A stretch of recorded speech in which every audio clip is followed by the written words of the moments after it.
भोपाल के अंदर आज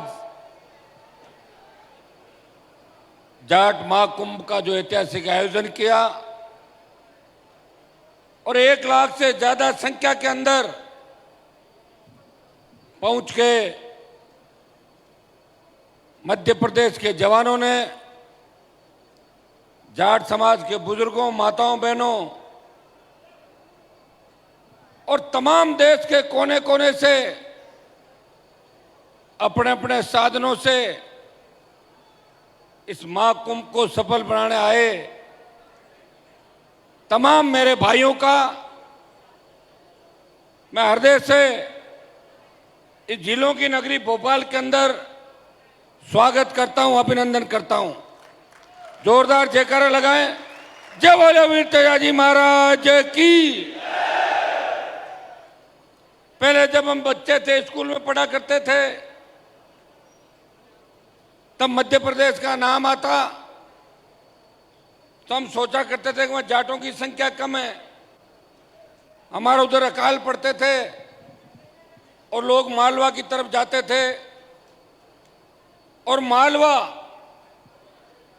जहां की जमीन है सबसे उपजाऊ इस देश के अंदर।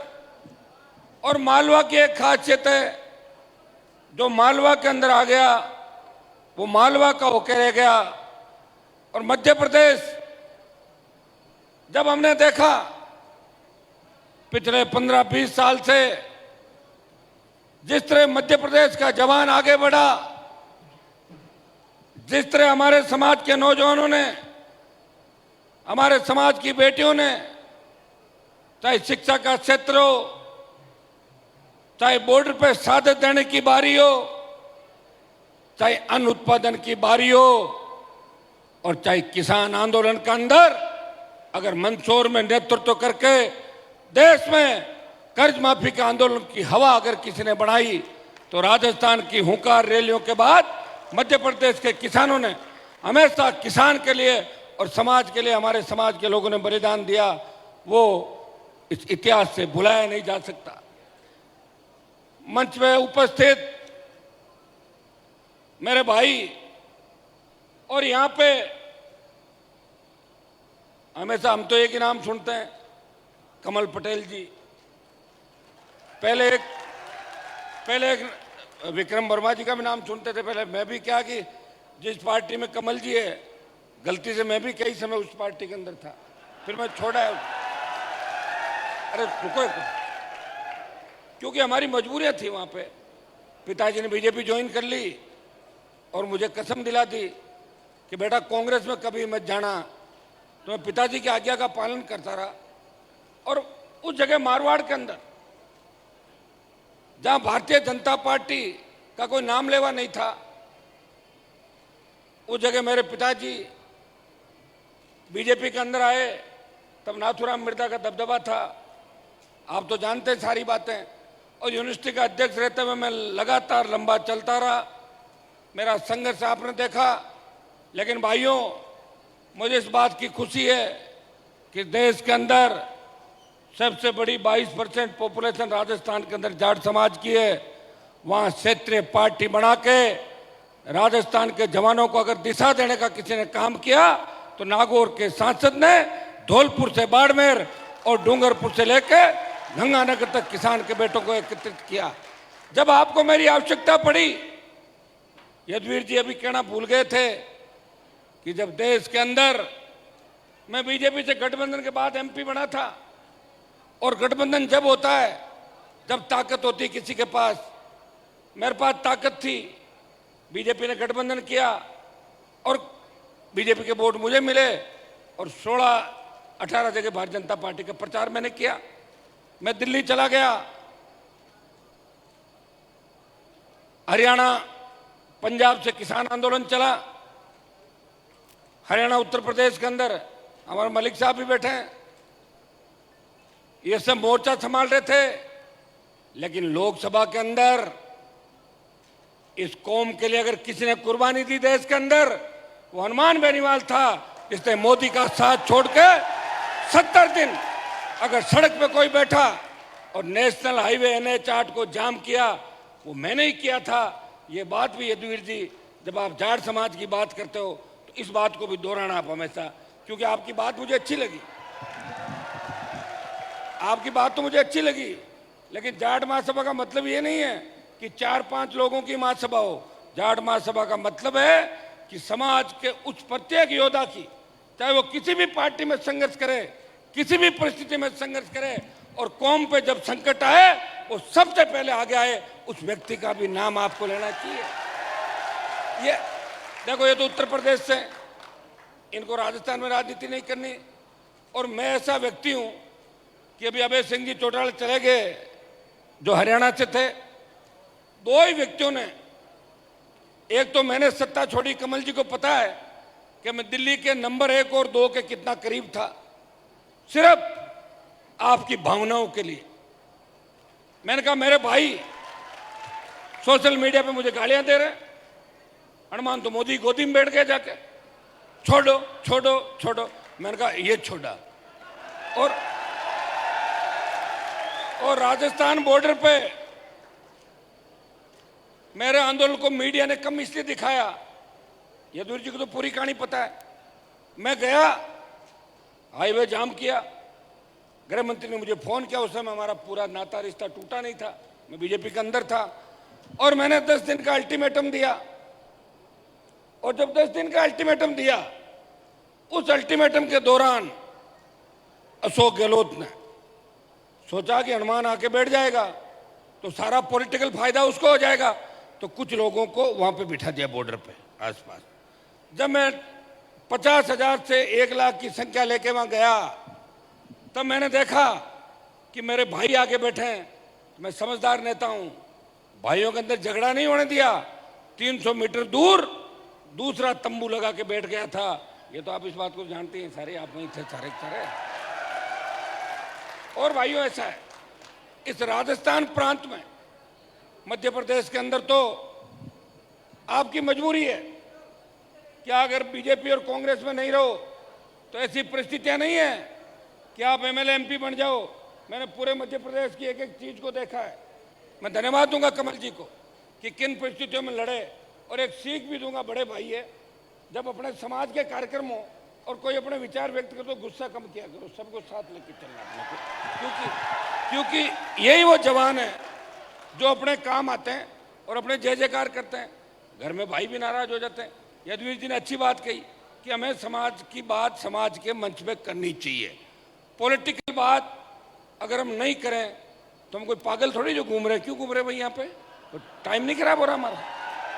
मुझे बताओ, क्या मुझे मध्य प्रदेश से चुनाव लड़ना है क्या?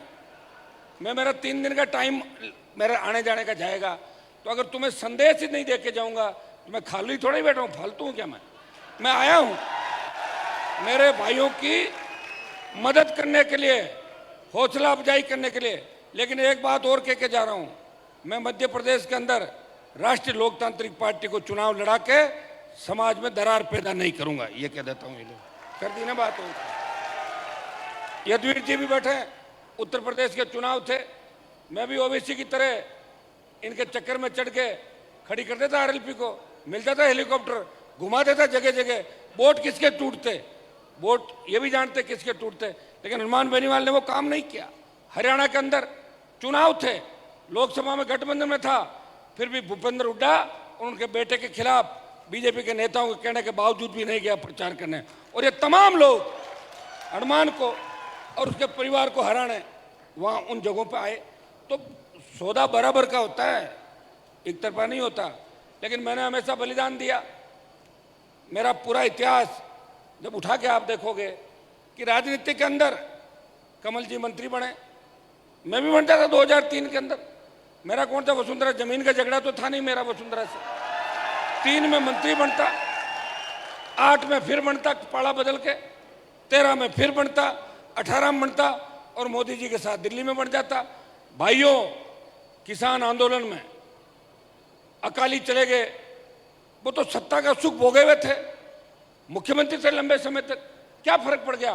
देश की सबसे नई पार्टी राष्ट्रीय लोकतांत्रिक पार्टी, जो राजस्थान में बड़े बड़े नेता हुए, राजस्थान में 70 साल पार्टी नहीं बना पाए, कांग्रेस छोड़ी, भाजपा कभी लोक दल, कभी जनता दल, कभी दमकीपा, कभी बसपा, पार्टी बना के जो सबसे नई पार्टी थी, जब समाज को आवश्यकता पड़ी एक झटके में पार्टी छोड़ दी और NH 8 जो गुर्जर आरक्षण आंदोलन के समय भी बंद नहीं हुआ था उसको बंद किया हनुमान बेनीवाल। और दूसरे आपके हरियाणा के अंदर जिस व्यक्ति ने MLA से इस्तीफा दिया, अभय सिंह चौटाला यहाँ बैठे थे, उन्होंने भी बड़ी कुर्बानी दी। अगर वो चुनाव हार जाते तो 3-4-5 हजार से जीत हुई। तो जो व्यक्ति कुछ करता है, लड़ता है, उसको समाज हमेशा याद करता है। मैं तो आपसे यही कहना चाहूँगा सबसे कि कोई बीजेपी के अंदर बैठ के अपने समाज का भला कर रहा है, कोई कांग्रेस में कर रहा है, कोई RLP में बैठा, मैं तुम्हारी कम से कम ताकत तो बनाऊं जवानों की देश के अंदर, मैं वहाँ बैठा हूँ। कोई व्यक्ति अपना बॉर्डर पे रखवाली कर रहा है, कोई जम्मू कश्मीर में कर रहा है। अपने मतभेद हो सकते हैं, मनभेद नहीं हो सकते। अभी जो मुख्यमंत्री ने यहाँ कुछ घोषणाएं करी और ये आपके तेजाजी कल्याण बोर्ड का गठन किया, तो मैं धन्यवाद दूंगा मध्य प्रदेश के मुख्यमंत्री का और कमल जी का विशेष रूप से कि ये मुख्यमंत्री को सिखा के लाए और घोषणाएं कराई। यहाँ अच्छा क्या, चुनाव का टाइम है और ये भी कहा होगा कि 1 लाख बैठे हैं यहाँ पे, सारे साधन संपन्न है और वो भी किसान वर्ग से आते हैं मुख्यमंत्री, OBC के व्यक्ति है। अपने समाज के प्रति मेरे हिसाब से तो उनकी भावनाएं ठीक है, ठीक बात करके गए।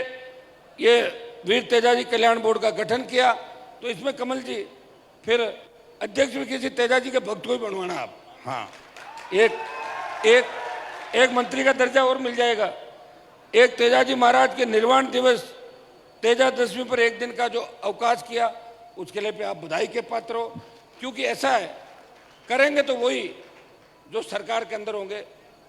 लोकतंत्र के अंदर 2 ही लोगों की चलती है, या तो सत्ता की चाबी हो, अपने लोगों का भला कर लो, या जनता की ताकत हो, सरकार को झुका दो। जनता की ताकत से भी अपन प्रयास कर रहे हैं। देश में प्रधानमंत्री जी को अगर किसी ने झुकाया देश के अंदर, तो किसान आंदोलन के अंदर देश का किसान, और अगुवाई किसने की? जाट समाज ने अगुवाई की और हमारे जैसे लोगों ने कुर्बानियां दी। कई लोग, कई महिलाएं, 1000 लोगों ने शहादत दी। तो भाइयों, उसके बाद 3 कृषि बिल वापस हुए थे। तो ये तो इतिहास है। इसलिए अपनी कौम के इतिहास की बात करना कोई पॉलिटिकल बात नहीं होती। हमारे भाई जो हुड्डा जी ने गीत प्रस्तुत किया था, मैं इनके सुनता रहता हूँ। उस समय चूंकि मैं हरियाणा में राजनीति नहीं करना चाहता, इसलिए आपका नहीं तो वो दोनों तीनों टीकरी बॉर्डर और जो 2-3 बॉर्डर थे वहाँ भी नहीं गया। मुझे पता था वहाँ तो हमारे एक बार हमारा समाज का CM बन जाए वही बहुत है। 15-15, 20 तो CM के दावेदार पहले से ही बैठे हैं। इसलिए मैं कहीं ऐसी जगह जाके अपना समय नहीं खराब करता और अपने लोगों को मदद करता हूँ। और इसीलिए देश का नौजवान हनुमान बेनीवाल से प्यार करता है। एक बात लोग और कहते हैं, लोग कहते हैं हनुमान बेनीवाल तो नौजवानों को खराब कर रहा है। आप ये बताएं, अगर मैं ही नौजवानों को खराब कर रहा हूं तो उस देवता के दर्शन करवा दो जो नौजवानों की नेतृत्व करा, उसके मैं दर्शन कर लो जरा को आदमी कौन।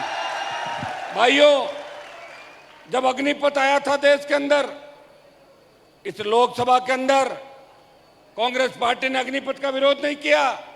वोट के लिए आ जाएंगे कांग्रेस के लोग आपके बीच। मैं उस दिन था लोकसभा के अंदर, मैंने कांग्रेस के लोगों से बात करी। मैंने कहा अग्निपथ के मामले में आप लोग भी साथ रहो। मैं तो एक हूं अंदर भाई, संख्या तो दूसरे दलों की ज्यादा है। तो कांग्रेस वालों ने कहा हम भी अग्निपथ की बात करेंगे। और जैसे ही लोकसभा चली, इतने में कांग्रेस वाले दूसरी तख्ती लाए और मेरे हाथ में थी अग्निपथ, वो लाए ईडी की कार्रवाई बंद करो, सोनिया पे भ्रष्टाचार का आरोप कम करो। तो चले गए। अकेला व्यक्ति पार्लियामेंट में लड़ रहा है। मेरे परिवार तो कोई सेना में नहीं है, लेकिन मुझे लड़ना था देश के जवानों के लिए। आज इतिहास उठा के आप देखोगे कि आजादी के आंदोलन से लेकर 62, 65, 71 कारगिल की लड़ाई के अंदर अगर सबसे ज्यादा शहादत किसी कौम ने दी, हमारी कौम ने दी। अग्निपथ का सबसे बड़ा अगर नुकसान होगा, हमारी कौम का होगा। इसलिए भाइयों, हनुमान बेनीवाल के मन के अंदर इस कौम के प्रति पीड़ा है। मंत्री तो 20 साल पहले ही बन जाता, मंत्री बनना ही नहीं मुझे। संतरी बन के सेवा करनी है आपकी। मंत्री तो मैं जब चाहूँ बन जाऊँ, जब चाहूँ दिल्ली में बन जाऊँ, और जब चाहूँ राजस्थान में 5-7 मंत्री बनवा लूँ। ये काम नहीं करना। मुझे करना है राजस्थान की सत्ता पे तेजा जी के भक्त को राजस्थान का मुख्यमंत्री बनाना। ये अनुमान मैंने करना था। और मैं आपको यह भी विश्वास दिलाता हूं, मैं दूसरे नेताओं की तरह नहीं हूं कि हरियाणा के अंदर अगर जनाधार खो गया तो राजस्थान में आ रहे हैं, राजस्थान में आके मेरी कॉन्स्टिट्यूंसी में आ रहे हैं, कोई नकली ईंट दे रहा है, कोई दूसरे पैसे देके जा रहे हैं। भाइयों, हमने तो ये काम नहीं किया। और मैं उनको चेतावनी देना चाहता हूं कि आप मेरे इलाके के अंदर आके मुझे छेड़ोगे तो मैं 1 रुपया कोई डालता है, 1.25 रुपया उसका जरूर डालता हूं। ये मेरी आदत रहेगी। अग्निपथ के खिलाफ देश में एक ही प्रदर्शन हुआ था। जोधपुर में 2 लाख जवानों की रैली करके हमने दिल्ली सरकार को चेतावनी दी कि अग्निपथ वापस लो, और ये अधिकारियों के कहने से जो अग्निपथ आया, इसको हमारे जो बच्चे हैं सेना के अंदर जो जा रहे हैं, अग्निवीर बनने के बाद जिस तरह वापस आ रहे हैं, ये कमल जी बैठे हैं, ये बात दिल्ली में आप ये समझाओ कि हिमाचल के अंदर जो सरकार आपकी गई और कर्नाटक के अंदर आ रहे हो, तो ये अग्निपथ योजना का बहुत बड़ा असर हिमाचल के अंदर और कर्नाटक के अंदर गया। और समय रहते अगर आप मामले को नहीं संभालोगे तो अब की बार जो महाभारत हो रहा है ना 4 स्टेट के अंदर, अगर ये चले गए फिर कुछ भी नहीं बचेगा। फिर कमल जी, फिर मैं रहूँगा और मैं आपसे बात करूँ, मैं तो तैयार हूँ, कोई दिक्कत नहीं, अपन तो मिल लेंगे दोनों भाई कभी भी, लेकिन फिर ये मामला हाथ से चला जाएगा। और एक बात, आज हमारी बेटियों का हम सम्मान कर रहे हैं जो मेडल लेके आई है, अंतर्राष्ट्रीय स्तर की हमारी बेटियां, पहलवान बेटियां, रुको एक बार, जंतर मंत्र पे बैठी है। मुझे लोगों ने कहा बाहुबली है, मैंने कहा जाटों से बड़े बाहुबली कौन हो गए देश के अंदर भाई। मैं सबसे पहला एमपी हूं देश का, सबसे पहला सांसद, पूर्व सांसद तो कोई भी चला गया होगा, देश का पहला सांसद जंतर मंत्र पे जाता है। मेरे नागौर की तो किसी लड़की ने इंटरनेशनल मेडल नहीं लिया। हरियाणा यूपी की बच्चियां सारी, बच्चे हमारे हैं। अगर हम राज्यों में और जिलों में बांट लेंगे कौम को तो फिर बचेगी कहाँ पे, कहाँ बचेगी बताओ मुझे। हम जब देश के अंदर सब एकजुट होते हैं और उसके साथ हमारे साथ जाट, गुजर, धाकड़, यादव, दूसरी और हम कम्युनिटी को सबको साथ लेते हैं, डांगी, पटेल, पाटीदार, तब जाके किसानों का कुनबा बनता है। चौधरी चरण सिंह इसलिए प्रधानमंत्री बनते थे कि मुस्लिम सहित तमाम जातियों को देश में साथ लेके चले थे। भाइयों, उन बेटियों को न्याय दिलाने अगर सबसे पहले गया और पूरे राजस्थान के अंदर 33 जिला मुख्यालयों पे उस बाहुबली के खिलाफ प्रदर्शन करा के पहलवानों का समर्थन किया, तो नागौर के सांसद ने किया था, किसी कांग्रेस के नेता ने नहीं किया था, हनुमान बेनीवाल ने किया था। मैं आपको इतना ही विश्वास दिलाता हूं कि आपकी हर लड़ाई के अंदर हम आपके साथ हैं। मेरे पास नौजवान आए थे जिन्होंने कहा कि हमारे समाज के जो महापुरुष हुए थे,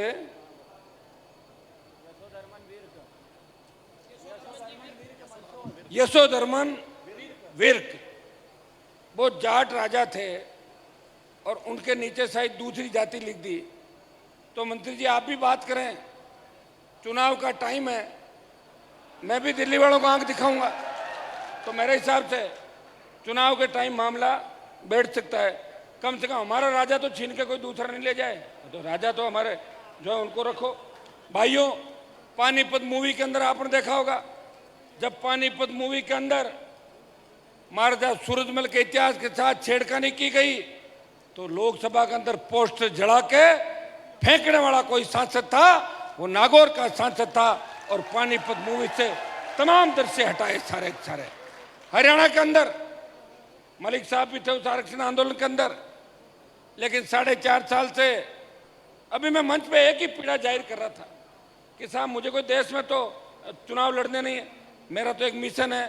राजस्थान में क्षत्रिय पार्टी की लंबे समय से डिमांड थी, राजस्थान में क्षत्रिय पार्टी नहीं बनी, हरियाणा में क्षत्रिय पार्टी भी बनी, हमारे समाज के सीएम भी रहे, यूपी में सीएम रहे और यूपी के प्रधानमंत्री रहे,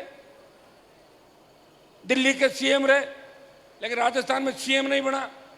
50-52 विधायक हुआ करते थे, आज भी 38-40 एमएलए, और 38-40 में से अगर 20 किसी की वजह से एमएलए है, वो हनुमान बेनीवाल की वजह से, जिनको जिताया राजस्थान के अंदर। पार्टी के वोट बैंक की अगर चिंता करता तो वोट बैंक तो मेरा बढ़ जाता, 9 लाख से 17-18 लाख हो जाता, लेकिन अपने एमएलए घट जाते। मैंने मेरे समाज के साथ साथ कई शेड्यूल कास्ट के विधायकों की, अन्य पिछड़े हमारे जो गुर्जर समाज के भाइयों की, उनकी भी मदद की।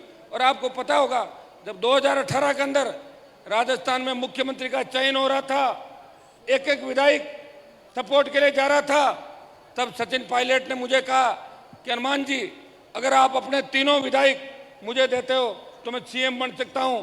मैंने प्रेस कॉन्फ्रेंस करके कहा कि जाट भी तेजाजी की जय बोलते हैं और गुर्जर भी तेजाजी की जय बोलते हैं, ये हमारे भाई है, पायलट को सपोर्ट करता हूं। अगर ऐसा कोई कह सकता है मुझे बताएं। ये हम वो हैं जो कहते हैं वो करते हैं। पॉलिटिकल माइलेज लेने की हमें कोई आवश्यकता नहीं।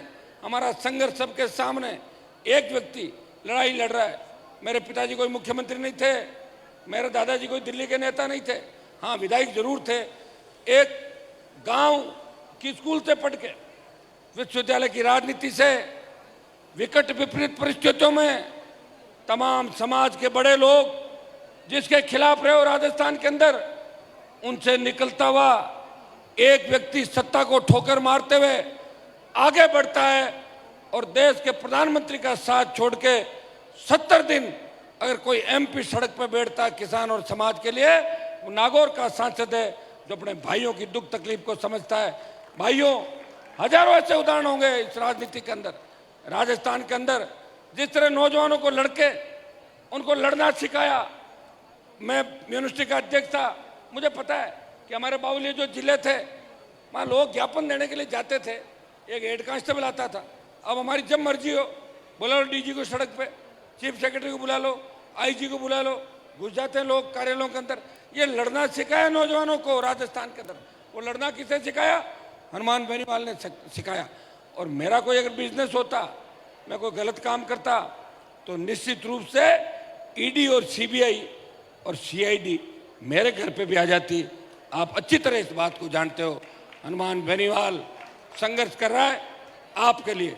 मैंने एक घोषणा इसलिए की कमल जी यहाँ पे कि कल को आप ये सोच लो कि चुनाव का टाइम है कि हनुमान जी को तो यहाँ चुनाव आरएलपी को नहीं लड़ना, वैसे लोग लड़ा सकते हैं, पॉलिटिकल पार्टियां कहीं भी उम्मीदवार खड़े कर सकती है, लेकिन मुझे चिंता है मेरे समाज की, मेरे भाइयों की, कि मैं अगर मध्य प्रदेश, हरियाणा, यूपी या दूसरी जगहों पे कैंडिडेट लड़ाऊंगा तो मेरे समाज का और किसानों का नुकसान होगा।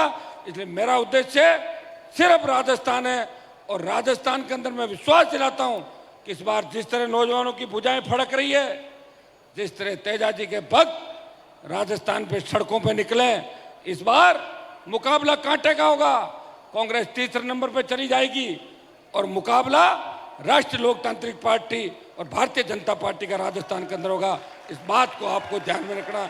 मैं ये तो नहीं कहूँगा चुनाव आपका साथ साथ है, यहाँ आप अपने हिसाब से काम करें, लेकिन राजस्थान में मेरा ध्यान जरूर रखना, क्योंकि आप अगर मेरा ध्यान रखोगे तभी मैं जयपुर और दिल्ली के अंदर आपका ध्यान रख पाऊंगा। भाइयों, आज कुछ हमारी जो डिमांड थी, कुछ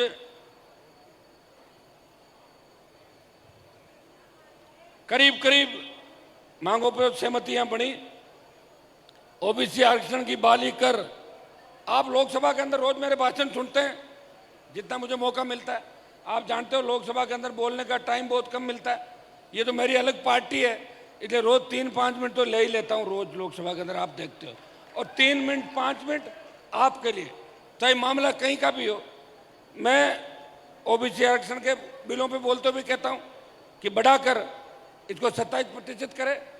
और जो हमारे 9 राज्य हैं, मध्य प्रदेश, उत्तर प्रदेश, उत्तराखंड, दिल्ली, जम्मू कश्मीर, हिमाचल प्रदेश, हमारा राजस्थान का धौलपुर, भरतपुर, ये जो राज्य हैं इनको स्टेट के अंदर तो ओबीसी का आरक्षण है, लेकिन दिल्ली में इनको आरक्षण नहीं है। लोकसभा के अंदर कई बार इस मामले को उठाया, मैं आपको विश्वास दिलाता हूं, मध्य प्रदेश से कमल जी पैरोकारी करेंगे, यदुवीर जी मलिक साहब बैठे हैं, हम सब मिलकर प्रयास करेंगे। जब वचन ये कहने के दिया है बीजेपी के नेताओं ने उस समय कि भाई आरक्षण देंगे, तो ये चुनावी साल है, जो मानसून सत्र होगा इसमें पुनः मैं भी पुरजोर तरीके से लोकसभा का जो हमारा हाउस के अंदर जहां हम बात रख सकते हैं, जो प्लेटफॉर्म है हमारा, उसमें पुरजोर तरीके से बात को उठाएंगे। आवश्यकता पड़ी सड़कों पे उतरेंगे, आवश्यकता पड़ी दिल्ली को घेरेंगे। तमाम जो राज्य हमारे बचे हुए हैं उन तमाम राज्यों के जाटों को दिल्ली में आरक्षण मिलना चाहिए। मैं तो दिल्ली के अंदर ये भी बात उठाई थी कि सिद्ध समाज और विश्नोई समाज जो हमारे ही भाई हैं, कोई 400 साल पहले जाट समाज से निकल के गए, कोई 450 साल पहले गए। जट सिख हमारे भाई हैं, जो धनावंशी स्वामी हैं, इन सब लोगों से जिनसे हमारा खून का रिश्ता है, इन लोगों को भी स्टेट के अंदर ओबीसी का आरक्षण है राजस्थान और दूसरे राज्यों में, तो उनको केंद्र में आरक्षण मिलना चाहिए। ये लोकसभा के अंदर रोज आप इस बात को सुनते हो कि एक व्यक्ति जो लोकसभा में बैठा रहता है और रात की 12 बजे तक इंतजार करता है कि कब मेरा बोलने का नंबर आए और कब मैं मेरे भाइयों के लिए, किसानों के लिए, मेरे समाज के लिए, शोषित पीड़ित तबके के लिए आवाज़ उठाऊं और बात करूं। मुझे खुशी है कि आज आपने मध्य प्रदेश के अंदर 1 लाख की संख्या में इकट्ठे होकर देश के अंदर संदेश दे दिया कि देश की सरकारें, राज्य की सरकारें सुन ले कि हमारे हितों पर अगर कुठाराघात हुआ तो हम बर्दाश्त नहीं करेंगे, और हमसे अगर मिला के चलोगे तो साथ देने में भी जाटों का कोई मुकाबला नहीं। प्रधानमंत्री जी को 2 बार अगर प्रधानमंत्री बनाने में सबसे ज्यादा किसी कौम की भूमिका है तो जाट कौम की है, जिन्होंने एक तरफा उत्तरी भारत के अंदर मतदान करके मोदी को सत्ता के शिखर पर बिठाया था। लेकिन जाट अगर किसी के खिलाफ भी हो जाता है तो इंदिरा गांधी को भी उतार दिया था और कई लोगों को उतार दिया। आपने देखा होगा कि देश के अंदर 2 आंदोलन हुए बड़े। राजस्थान में गुर्जर आरक्षण आंदोलन हुआ, बेहतर गुर्जरों ने शहादत दी, और उस शहादत के बाद देश में बात चली कि गुर्जरों से बड़ा आंदोलन नहीं हो सकता।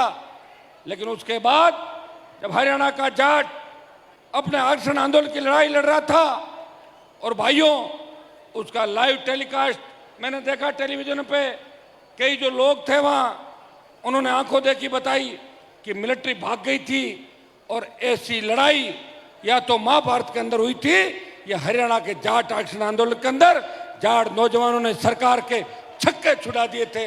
हम उस कौम से आते हैं जिस कौम ने कभी झुकना नहीं सीखा, जिस कौम ने मोहम्मद गोरी गजनी से लेके कईयों के छक्के छुड़ाए, जो कौम दिल्ली पे राज कर चुकी है, जिस कौम के विद्रोह उससे हमेशा इतिहास हटा पड़ा है, जो कौम किसी के भी अन्याय के खिलाफ, अन्याय करने वाला कोई हो, अगर उसके खिलाफ सबसे पहले खड़ी होती है तो ये कौम खड़ी होती है।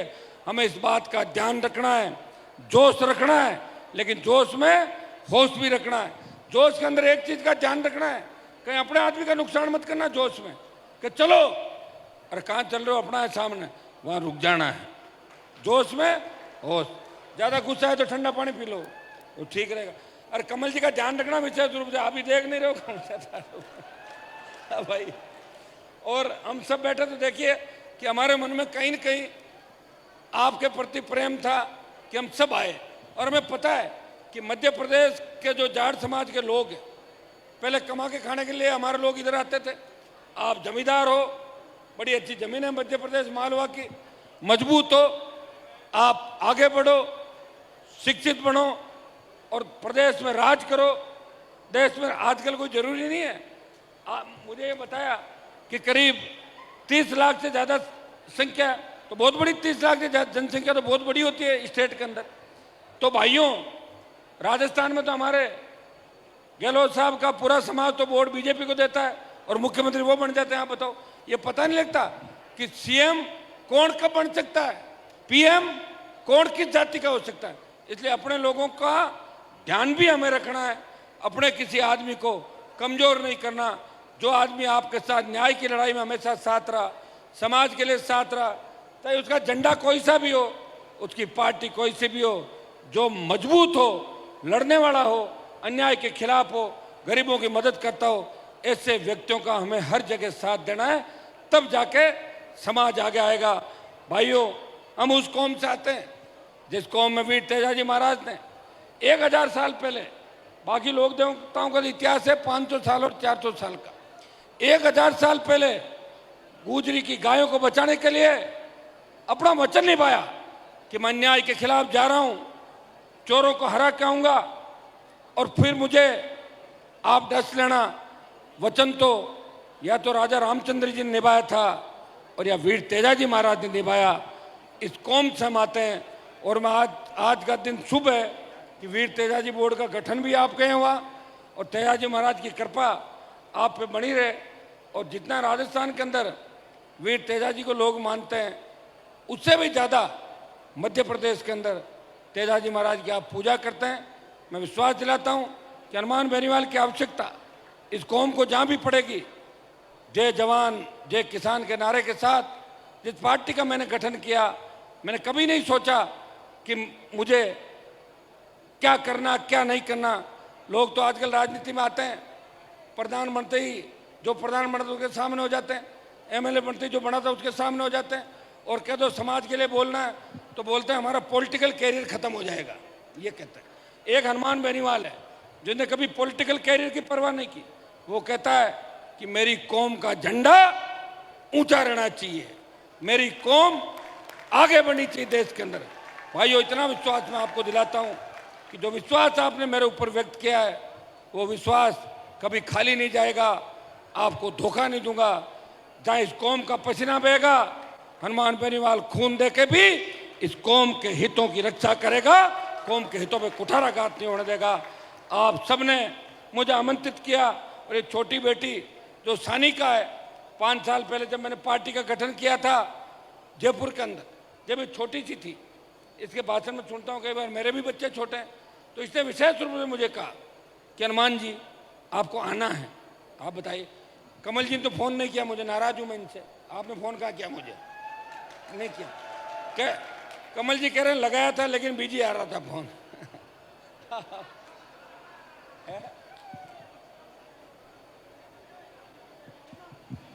समाज के लोग, मुझे पता है, आप उसमें टांग खिंचाई बंद करें, करोगे कि नहीं करोगे?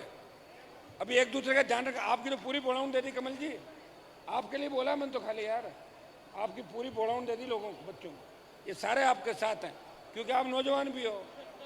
और यदुवीर जी ने जोरदार बात कही, इस बात का भी देखिए सब लोगों ने समर्थन किया कि हमारे समाज के मंचों पे अगर हम हमारी बात नहीं कह सकते, देखिए अपने अपने विचार है, कोई कांग्रेस विचारधारा का आदमी छोटी सी बात कहते अपनी कांग्रेस की, कोई दूसरी कहते, लेकिन अपने लोगों को सुनने की क्षमता भी रखनी चाहिए, कहने की क्षमता भी रखनी चाहिए। तो जो आज का कार्यक्रम हुआ, ये ऐतिहासिक कार्यक्रम है, यहाँ आप लोग मिलजुल के रहें, साथ रहें। आने वाला समय आपका है, दिल्ली में आपको आरक्षण भी मिलेगा, और आपके राजा महाराजा जिनको कोई दूसरे समाज का बता रहे हैं, भाइयों एक दिन सत्ता हमारी आएगी देश के अंदर। एक बार ये सेमीफाइनल है, फाइनल होगा, और जिस दिन सत्ता आएगी बदल देंगे कानून, लिख दो इतिहास वापस नए सिरे से। इतिहास तो जब चाहे जब बदल लो, लोकतंत्र के अंदर तो कलम की ताकत होनी चाहिए। बना लो आधे से ज़्यादा राजा अपने, कौन मना कर रहा है? मना कर रहा है कि कोई? लिख के देना ही तो है, ये राजा हमारा रही उसका। तो भाइयों, जब हमारे राजाओं को लोग दूसरे बना सकते हैं, तो जो सही में ओरिजिनल बातें वो तो कभी इतिहास के अंदर हुई नहीं, क्योंकि जहाँ महाभारत हुआ वो हरियाणा का इलाका था पूरा, हमारा इतिहास के अंदर वर्णन नहीं किया। हम तो लड़ते थे और आके उसके लेखनी वाला काम हमारे लोगों का नहीं रहा। दूसरों लोगों क्या था, लड़ते कम थे और लिखवाते ज़्यादा थे। इतिहास में दूसरे लोग दिखेंगे आपको ज़्यादा, हम कम दिख रहे हैं, संख्या हमारी है।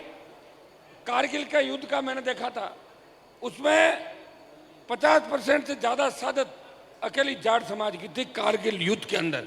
और अमेरिका के एक अखबार में छपा कि 20,000 फीट ऊंची पहाड़ी पे वो युद्ध तो ऐसा हुआ था ना, कारगिल का यूं यूं हुआ था, 50 किलो गोला बारूद और AK-47 लेके कोई चढ़ सकता है, वो जाट रेजिमेंट का जवान है तो AK-47 50 किलो लेके 20,000 फीट ऊंची पहाड़ी पर चढ़ सकता है। तो हम उस कौम से आते हैं, इसलिए आपको चिंता करने की आवश्यकता नहीं है। हम बहुत मजबूत हैं इस देश के अंदर भी, हर प्रदेश के अंदर भी, और हमारे साथ दूसरी बहुत जातियां हैं जो हमें दिल से प्यार करती है। हमें उन सब का ध्यान रखना है, पिछड़ों का ध्यान रखना है, अपने भाइयों का ध्यान रखना है, और जो आज़ादी के आंदोलन से पहले हमारे साथ खड़े थे उनका भी ध्यान रखना है। और हमें आगे बढ़ना, राजनीतिक रूप से भी, आर्थिक रूप से भी एक दूसरे की मदद करनी है और एक दूसरे की टांग नहीं खींचनी है। हाँ, अगर कोई स्कॉर्पियो खरीदता है, कोशिश करो कि फॉर्च्यूनर खरीदो, उसकी स्कॉर्पियो चोरी कराने की मत सोचो, उसकी चोरी हो जाए स्कॉर्पियो। ये भावना हमें बदलनी है। आज जंतर मंतर पे जिस तरह हमारे बच्चों ने सरकार के खिलाफ बिगुल बजाया, जीत उनकी निश्चित है, समय लग सकता है। मैं कमल जी को भी कहूँगा, आप भी बात करें, हम सब करेंगे। बीजेपी के अंदर जो नेता बैठे हैं वो इसलिए हमारी तरह नहीं कह सकते कि पार्टियों का एक सिस्टम होता है। मैं भी नहीं कहता था, बीजेपी के अंदर था, और जब बाहर आ गया था तो कहते ही बाहर आ गया। मुझे एक बार जब बीजेपी ने निकाला था तो मैं वसुंधरा जी झगड़े करता था, तो मैंने कहा मुझे निकाल क्यों नहीं रहे येदुरी जी, मैंने कहा निकाल क्यों नहीं रहे? बोले साहब आप ये बयान दे दो तो निकल जाओ। मैंने वही दे दिया, सुबह ही निकाल दिया मुझे। क्या बोले साहब ये बयान दे दो आपको बाहर निकाल दे, सुबह ही पीसी करके मैंने वही बयान दे दिया। खैर छोड़ो इन बातों को, मतलब वो इतिहास हो गया। हमें एकजुट रह के मजबूती से एक दूसरे की मदद करनी है। और जो ऐतिहासिक महाकुंभ आज भोपाल की धरती पर हुआ, आप बधाई के पात्र हैं।